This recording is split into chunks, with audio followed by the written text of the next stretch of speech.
السلام عليكم ورحمة الله وبركاته، طالباتي الأعزاء طلبة الصف الثاني الثانوي. ودلوقتي هنتعرف مع بعض على كيفية إنشاء قاعدة بيانات باستخدام تطبيق MySQL. أول حاجة هعملها لازم أفعل الإكزام بتاعي علشان أقدر إن أنا أتعامل مع قاعدة البيانات. طيب أفعله إزاي الإكزام؟ من قائمة Start Program Exam Control Panel. تاني حاجة بضغط على كل من Start للأباتشي والماي اس كيو ال. ستارت الأباتشي وماي اس كيو ال، ودول طبعا عارفين ان الأباتشي المسؤول عن تهيئة الجهاز يكون خادم، والماي اس كيو ال ده تطبيق لإنشاء قواعد البيانات. ودلوقتي هفتح متصفح انترنت واقوم بكتابة العنوان التالي اللي هو العنوان فتح تطبيق ماي اس كيو ال، هو http نقطتين فوق بعض دبل سلاش php لوكال هوست نقطتين فوق بعض 80 وده رقم البورت بتاعي php my admin، وعلى طول هو ظهر عندي php my admin. اكتبه برضو تاني، ظهر عندي واعمل انتر علشان يفتح لي.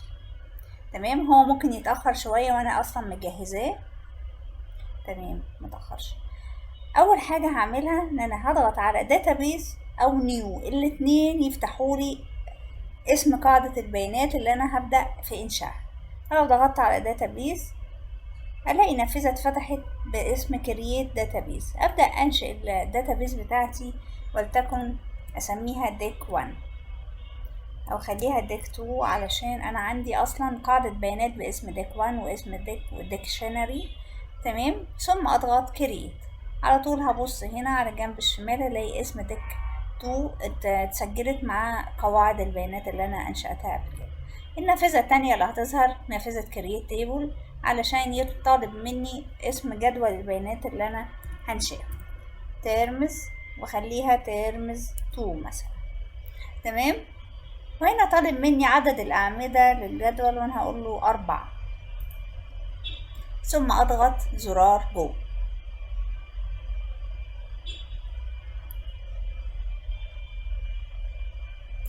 الشاشة دي الاستراكشر بتاع الحقول بتاعتي او الخصائص الحقول بتاعتي. هبص هنا الاقي الخاصية نيم تايب لينس فاليو وكوليشن اندكس اوتو انكريمنت. طب تعالوا نتعرف على كل خاصية من الخصائص دي.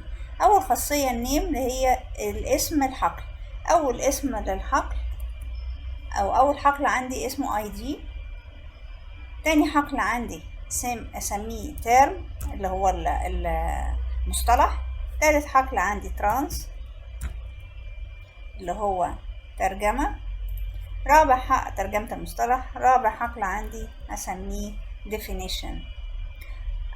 ابدأ اشوف ايه نوع الحقول ديت. فالاي دي بتاعي انتجر عادي جدا. طيب الترم مصطلح، فانا هختار فاتشر او var character. ترانس اختار برضو var character. الديفينيشن اختار var character. هنا بقى الخاصية اللي اسمها length value، يعني عايزة عدد احرف كل حقل. تمام، طيب مثلا الاي دي نقول عدد الاحرف 5. يعني ايه عدد الاحرف دي او عدد الخانات اللي جوه الحقل؟ مثلا لو عندك اي دي 1000 هيبقى عدد الأحرف عندك كام؟ 4. طب لو 100 الاي دي يبقى 3.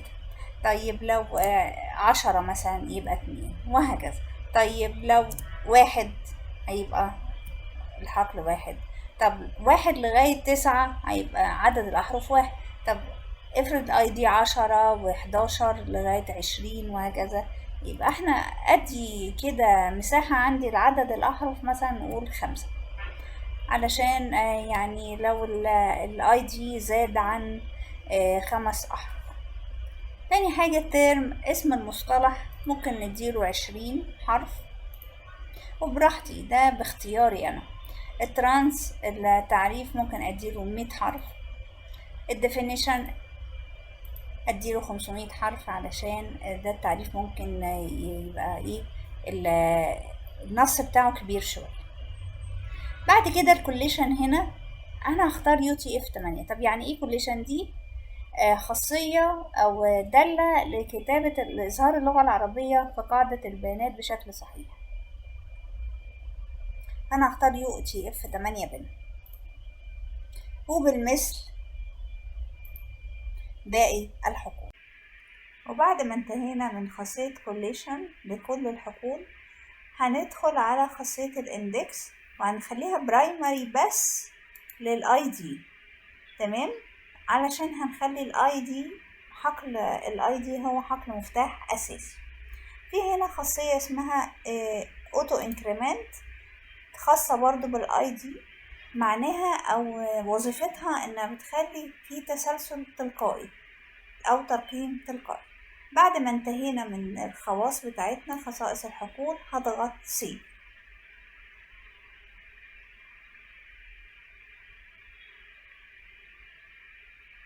وبكده خلاص انشأنا الجدول بتاعنا اللي هو جدول اسمه تيرمز في قاعدة البيانات ديك 2، ودي حقول الجدول بتاعتي والخصائص بتاعتها.